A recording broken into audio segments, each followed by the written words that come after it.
নমস্কাৰ মোৰ মৰমৰ বন্ধু বান্ধৱীসকল আপোনালোক নিশ্চয় ভালে আছে ময়ো বৰ্তমান ভালে আছোঁ আৰু আমি সকলোৱে ভালে আছোঁ আজি হৰিনাম নহয় এটা বিয়ানাম গাবলৈ ওলাইছোঁ কিয়নো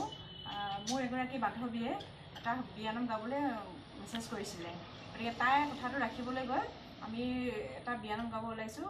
যদি ভুল হয় আৰু নিজৰ বুলি শুধৰাই ল'বা আৰু তাইৰ নামটো মই কৈ দিব ওলাইছোঁ তাইৰ নামটো হ'ল মণিকা ৰয় আৰু তাইৰ অনুৰোধতে আমি এটা আজি বিয়ানাম গাব ওলাইছোঁ